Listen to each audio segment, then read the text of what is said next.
Hello, I won't tell you who I am because it doesn't matter.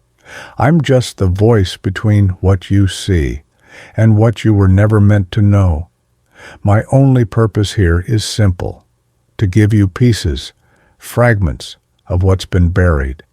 Not to convince you, not to prove anything, but to place a question in your mind that never quite goes away. If one day these videos stop, if the channel goes dark without warning, don't go looking for an explanation. Just know, silence is not always voluntary. Until then, you listen, I'll talk, and together we'll open the next file. They never needed your permission. Your DNA, every coded spiral of it, has already been stored, indexed, and silently passed along. You didn't feel the moment it happened, and that's the point. This wasn't a blood draw in a back alley. It was a cheek swab at a pharmacy, a prenatal test offered during pregnancy, a newborn heel prick on day 1 of life, sealed in a plastic sleeve with your baby's name on it. They called it routine. They always do. But what they didn't tell you is where those samples went, how long they'd be kept, or who else would have access to them. When I first noticed the pattern, I wasn't looking for it. I was reviewing procurement contracts between small-town clinics and third-party data processors, names I didn't recognize, lab facilities with no clear address, shell companies linked to genomic startups in California, Nevada, and, curiously, Maryland. That's not biotech turf, that's federal intelligence turf. There was one contract in particular, a neonatal testing facility in Ohio. On the surface, it handled standard genetic screening for newborns, testing for disorders, markers, and rare conditions. But the fine print disclosed something else. All retained samples may be submitted for secondary research in conjunction with Department of Defense initiatives. Signed in 2013. Still active. Think about that. The blood drawn from a newborn, seconds old, may be routed to a database accessible by the military, the intelligence community, or outsourced defense contractors working under a research exception. And the parents? They don't even know the sample exists. You don't consent to what you're never told is happening. But this isn't just about newborns. It's about all of us. During the COVID-19 testing surge, tens of millions of Americans were swabbed, often multiple times. Drive-through sites, airport kiosks, even pop-up tents at supermarkets. Swab, seal, send. But send where? Who owned those tests? Who handled the samples? Some were public. Many were not.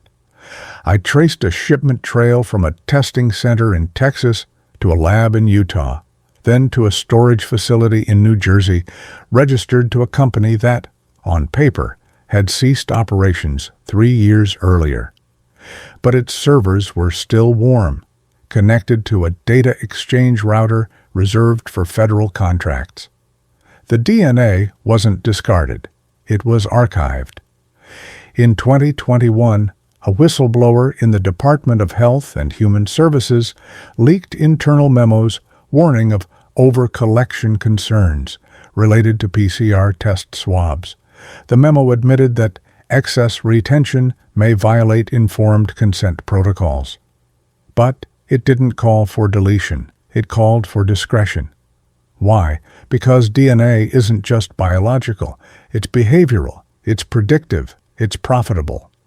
And here's the most overlooked truth. When your sample is separated from your name, it's no longer considered personally identifiable information. That legal loophole has allowed corporations to collect, retain, and commodify genetic material without ever needing your explicit permission. They say it's anonymized. They say it's just research. But what happens when an algorithm rematches your sample to your data profile? When your DNA is linked to your zip code, your pharmacy history, your Fitbit stats, your ancestry logins, Anonymity dies the moment enough context is collected. I once handled a sealed case file labeled GEN-R23. The subject, a pilot program testing non-consensual population-wide genotypic collection strategies. The justification? To establish a preemptive health risk map for national security purposes. National security. That phrase again. The golden shield that turns every overreach into a necessity. Now ask yourself, why would national security need your DNA? To catch terrorists or to categorize citizens? In that same file was an appendix, just 4 pages long, but it rattled me more than any classified weapon schematic I've ever reviewed.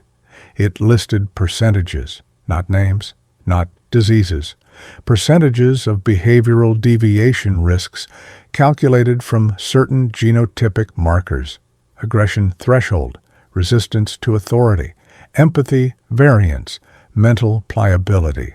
They weren't diagnosing illness, they were measuring obedience.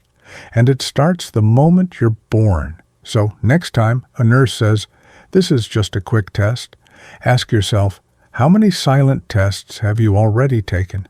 How many fragments of you are sitting in freezers, in lab vaults, in digital archives across the country? And when they finally put it all together, your genome, your behavior, your choices, what story will they write with your DNA? More importantly, will they ever let you read it? In 2018, a biotech startup based out of Menlo Park quietly acquired the genetic dataset of over 10 million users from 2 competing ancestry platforms.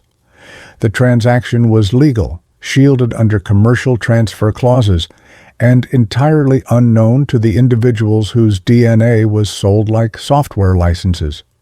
The buyer, a shell entity traced back to a private intelligence contractor, one that previously operated in predictive threat analytics for counterinsurgency efforts abroad. Let that timeline sink in.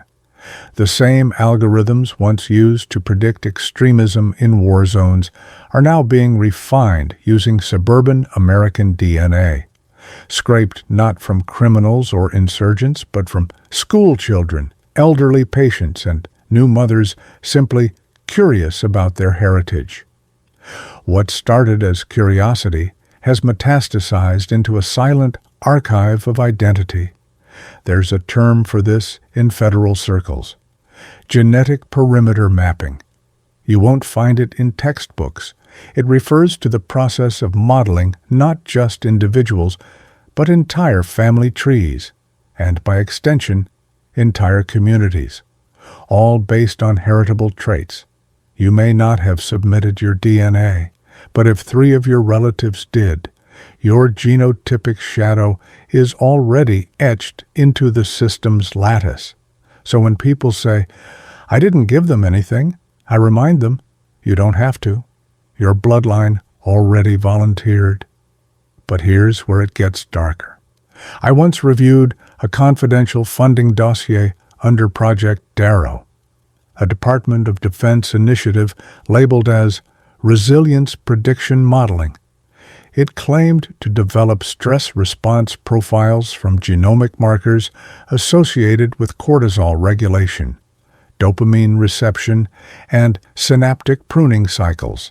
In less technical terms, they were trying to predict who would crack under pressure and who would comply. And they weren't studying prisoners. They were using blood samples from public hospital wellness programs. They had no need for consent, just access. You see, most people assume that HIPAA laws protect genetic privacy, but that's only partially true. Once your data is de-identified, it exits the realm of medical privacy and enters the realm of strategic information assets. That means your genome can be bought, sold, modeled, and fed into simulation frameworks, just like ad data or GPS coordinates. Now imagine what happens when predictive behavior algorithms are merged with that genomic data. It's no longer science fiction. A 2020 leaked slide deck from a defense contractor presented what they called the Biobehavioral Alignment Score. A single digit meant to represent your predicted reliability under social strain. For hiring, housing, financial inclusion, even access to high-security public roles, it's the credit score of your genome. And it's invisible. No appeals, no disclosures, just outcomes that mysteriously tilt against you. One woman, a teacher in Georgia, was denied life insurance based on health risk projections. She'd never been sick. Her lab tests were normal. What she didn't know, years earlier, she submitted a saliva test to a genealogy site which quietly partnered with a biotech data aggregator. Her familial markers showed increased probability for early cognitive decline. It was never diagnosed, just inferred, and it cost her coverage. Now scale that. How many hiring decisions are being nudged by invisible genomic tags? How many mortgages adjusted based on health outlook? How many background checks filter you before you even reach the interview? And who sets the thresholds? The government? Not directly. These systems are run by third-party vendors, immune to freedom of information requests. They exist in the gray zone, strategic partners to federal infrastructure, beyond the reach of democratic accountability. That's the genius of it. Your DNA is being weaponized without ever being classified as a weapon. No badge, no fingerprint, no retina scan required. Just a strand of saliva, a speck of blood, a database, and a model. And once you're tagged, you don't get untagged, because genes don't expire. They don't age out. They don't fade like browser cookies. They're permanent, immutable. So ask yourself, what decisions in your life have already been shaped by a code you didn't know they had? When was the last time you were passed over, excluded, or redirected, not because of who you are, but because of who your biology suggested you might become? And if you are quietly being sorted, profiled, or sidelined, how would you even know? I once stood inside a Level 4 bioarchive facility in North Carolina. Temperature, 37 degrees Fahrenheit. Lighting, dimmed to protect degradation. Shelves stacked 20 feet high, rolling on tracks like the aisles of a secure vault. Each vial bore a barcode. No names, no dates. But make no mistake, this was not anonymous. It was structured. The technician guiding me, a contractor, not a federal employee, spoke plainly. This bank holds over 60 million samples. We can match 82% of them to an ID within 7 clicks. I asked how. He smiled, tapped his badge, and said, "It's all in the triangulation." Triangulation. It's a quiet word that hides a brutal mechanism. If one person gives DNA, and another gives demographic info, and another allows location data, the system doesn't need all three from you. It just needs proximity. The algorithm fills in the rest. And when it does, your genome is no longer private. It's just another node in a constantly updating behavioral simulation, one that doesn't just track people, but predicts decisions before they're made. And what's being done with that simulation? In 2022, a leaked document titled Genetic Stability Index for Population Management surfaced in a restricted cybersecurity channel. It outlined a model where individuals could be scored, not just on health, but on behavioral volatility relative to social cohesion. The language was clinical. The implication was not. What happens when society is designed to prefer certain genomes over others? Not in loud, visible ways, not in eugenics tribunals or forced sterilization, but in silence, in how algorithms weigh your loan, in how insurance adjusts your coverage, in how universities flag your adaptability under academic stress, before your application is even read? What happens when AI systems begin optimizing for conformity? What if that scholarship goes to the genome with the lowest predicted chance of protest?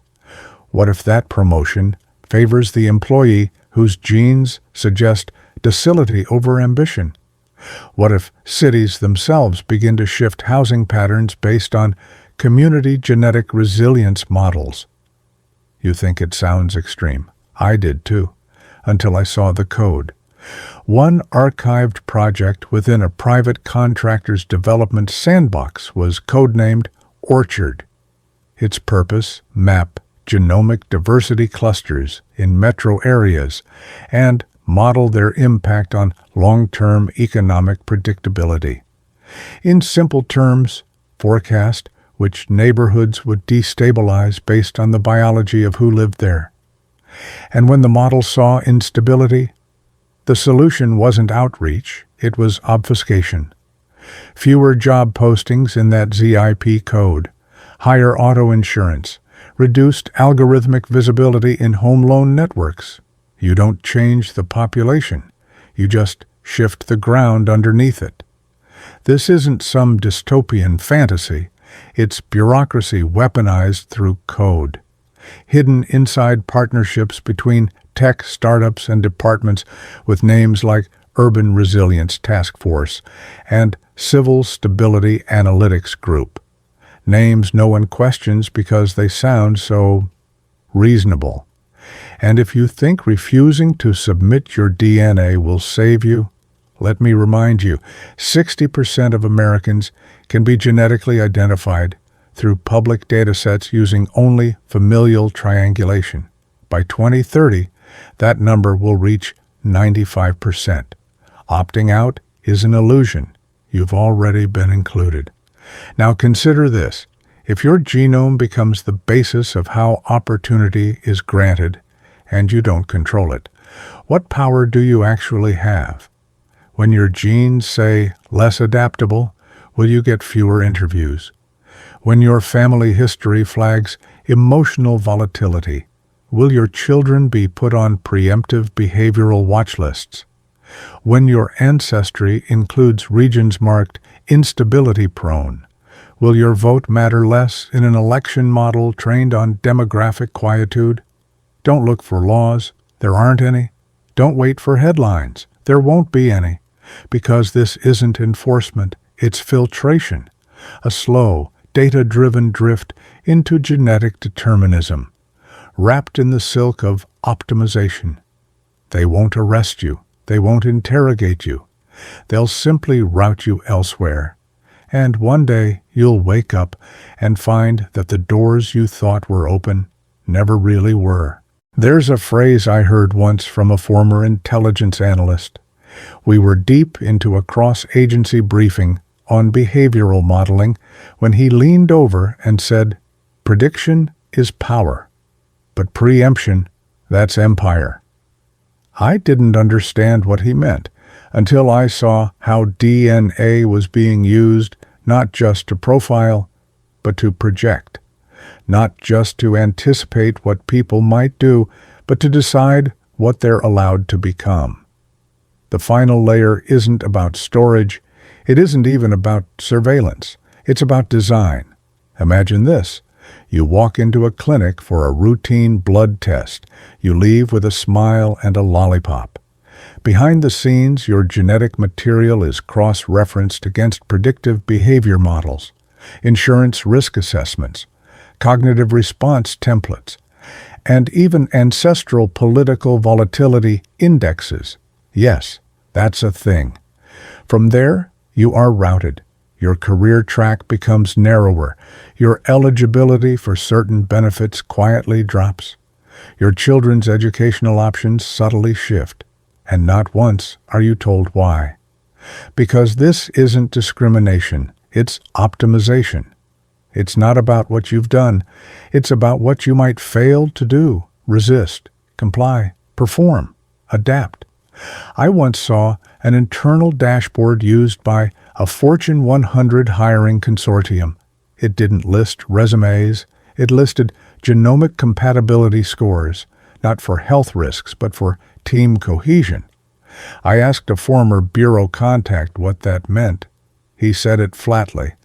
They want people who don't trigger turbulence. Turbulence. That's how they refer to thought, dissent, curiosity, the capacity to challenge a system rather than replicate it. Now pause and ask, what if the system isn't just reading your DNA, but editing opportunity itself based on what your code whispers? We talk about freedom like it's a switch, on or off. But in the genomic future, it's a gradient, a quiet slide, each data point nudging you toward acceptance or exclusion. And because it happens silently, no alerts, no flags, you accept it as fate. Bad luck, missed chances, not policy, not programming.